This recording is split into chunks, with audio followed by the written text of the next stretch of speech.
Treneri 11 perimtų kamuolių prieš varžovų 0. Ar įmanoma laimėti rungtynes, kuomet iš 15% taiklumų tritaškiai krenta? Sunku atsakyti tą dalyką, aišku, kad sunku laimėti, bet ką jūs naujo čia pamatėt trečiose rungtynėse? Nieko. Pirmos 2 lygiai tokias pat, tiesiog reikia šaltakraujiškumo sumesti iš po krepšio, kai kur aktyviau užatakuoti.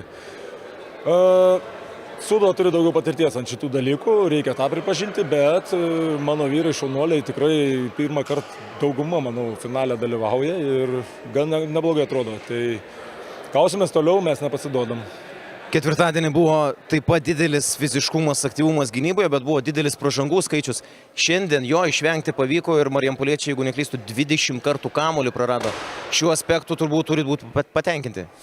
Taip, patenkinti, viskas gerai, su gynyba viskas tvarkoja, sakau, tikrai reikia skylį mesti tiesiog. Tai čia yra normalus krepšinis. Paskutinė ataka taip ir buvo nubraižyta ir buvo suplanuota, kad per Roką Mačiulį bus žaidžiama. Ar nepavyko kažkokios kitos galbūt opcijos, kurios nesimatė plika akim? Ne taip, nesigavo iš tikrųjų, tai teko Rokui prisimti iniciatyvą. Ketvirtadienį turbūt nusiteikę ir vėlgi Klaipėdoje bus maksimalus užkurtas hypas likusioje finalo serijai. Taip, džiaugiamės finalo seriją, tikrai bus didelis hypas, kviečiu visus klaipėdiečius palaikyti mus ir grįžta serija į Klaipėdą. Ačiū treneri, sėkmės.